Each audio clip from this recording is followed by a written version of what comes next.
Yung regarding sa nangyari kahapon na actually beforehand may sinasabi si Charles na minsan yung mga nasa gun community rin ang makakalaban natin or magiging resistant dun sa pinaglalaban natin. So example niya kahapon, pero hindi namin mention yung gun store na parang hindi natuwa dahil sa idea na mawawala ng ballistic testing. Okay? Ayan, di namin sasabihin ko ano. Mawawala ng ballistic testing. So yung iba natutuwa, yung iba hindi. So parang sa perspective kasi nung staff ng gun store, ano nga yung sabi nila na ano sila, baka daw pag may problema yung baril, sa kanila masisi. Kasi meron silang perception na yung ballistic testing, tinetest yung buong baril for quality control. Ballistic testing. And pag tinanggal mo yun, mawawala na yung extra layer of quality control yun. Which is, false. Hindi ganun yun.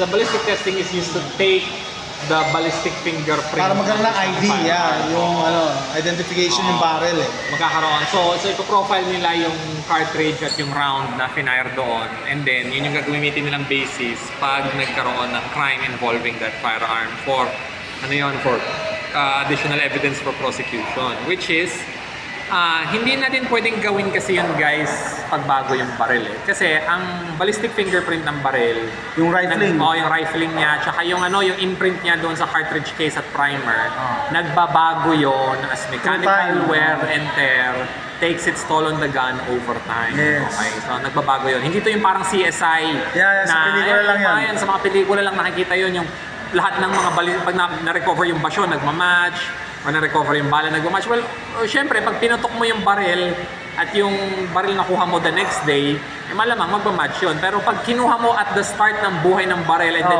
20 years later ginamit yung baril na yun sa isang crime, malabong magmamatch na yun kasi marami nang nagbago. At saka kung makukuha pa, kasi minsan may mga bala na nagpa-fragment. Nagpa-fragment. May nadudurog siya So in other words guys, yung ballistic testing, it adds an extreme layer of red tape and cost sa firearms sa firearms processing natin.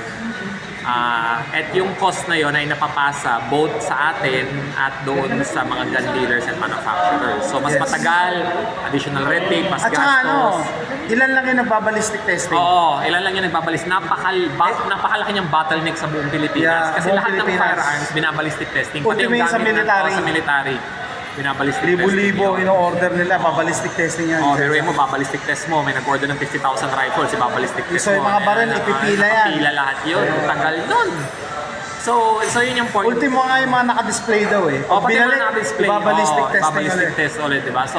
So red tape lang yan. Additional red tape, guys. Additional red tape creates additional cost, additional delays. Malaki yung harmful effect niya sa economy ng gun market sa Philippines at sa experience ng mga gun dealers at gun owners.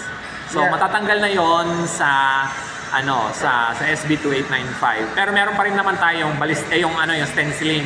Yung mga markings. Yung mga markings ng baril, stencil pa rin yon. So it's still there.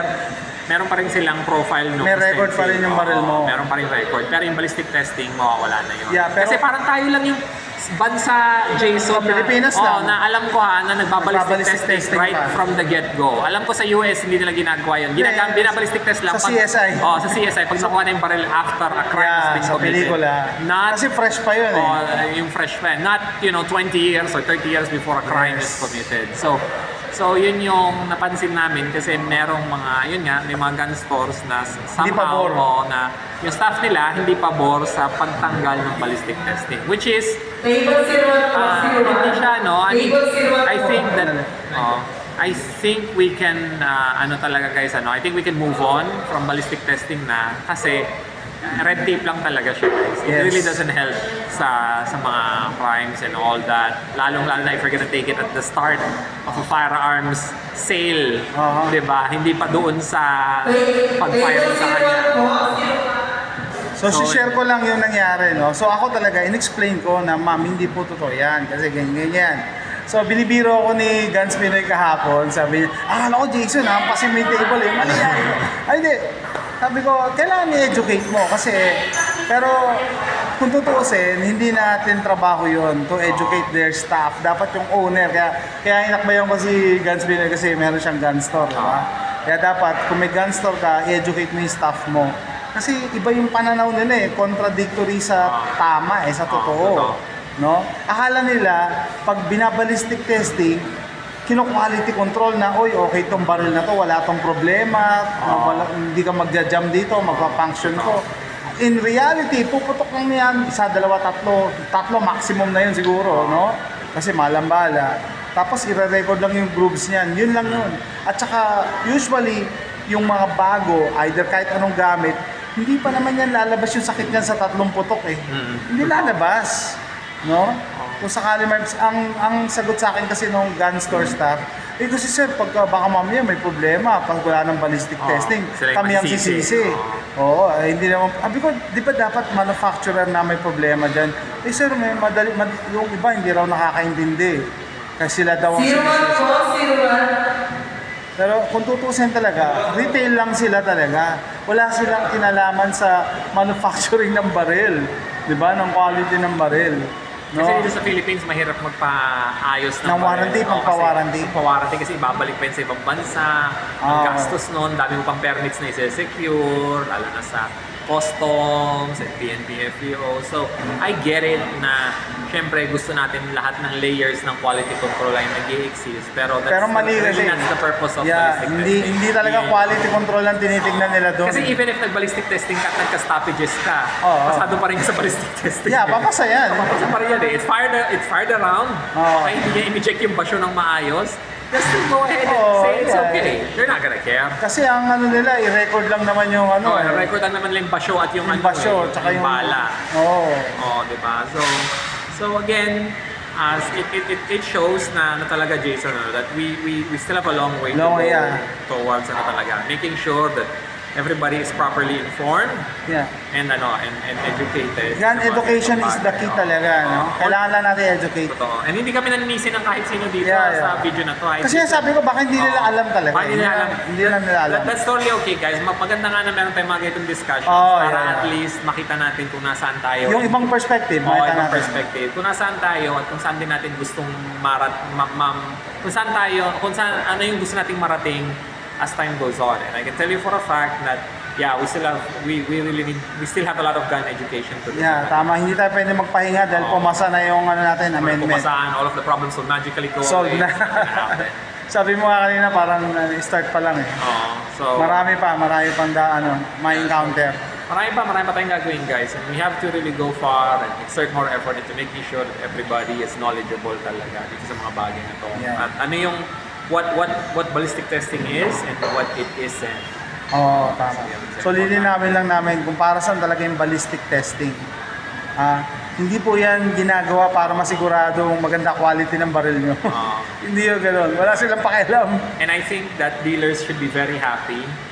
And their staff should be happy na wala na yung ballistic testing. Kasi mababawasan yung bureaucracy, yung red tape. Mas bibilis yung process, di ba? Bibilis yung process. Mas check out. Kasi mababawasan ng isang step At hindi birong step yung ballistic testing. It's a big step. So it takes a lot of time. I think may manufacturer na I think UDMC na tumulong, nagbigay na daw ng additional machine. Para mag-ballistic testing. Kasi ang tagal na. Kaso hindi pa rin kaya kasi konti lang ang tao. Konti lang yung tao. Na nag-ooperate. So to do the ballistic testing. So yun nga, guys. As you can see, we still have quite a ways to go. And expect na natin yan na yung mga amendments sa batas, sa RA 10591, hindi lahat mag-agree. Not because for any other reason, parang sa tingin ko dahil hindi lang nila alam. Misinformed lang. Misinformed or walang information or ano lang, iba lang ng interpretation kung ano ba talaga yun. Yun lang ang orientation sa kanila na may-ari, di ba? Anong gagawin nila? So anyway, wala naman tayong sinisisi dito or anybody. It's just that we have a long way to go, guys. Yeah, tsaka kaya ginagawa natin to for education. Educational purposes to. You have to go far in educating everyone. Kasi the more educated you are on these things, the more you can make better gun laws in the future, better progress, and the better you will be as a responsible gun owner. And it also shows na just because nagtitinda ka ng baril, expert ka na sa baril. No, or it's not always the case. It's not always the case. Diba? So, So, yun. pare-pares tayo, pwede pa tayo matuto. No, sabi nga, learning is a continuous process. Ngayon nga, yung mga pinagdaanan natin, may natutunan pa rin ako eh. Every time na nag-uusap tayo, nag-alive, may natutunan pa rin ako eh. Hindi dapat matapos ang learning eh. Exactly. Diba? Marami pa tayong dapat matutunan. So, tatapusin ko na yung video na to. Salamat kay Charles. And meron tayong mga guests dito. Sabi ko, habang naghihintay lang mang inasal, ano tayo, trabaho muna. Bye-bye. Bye-bye.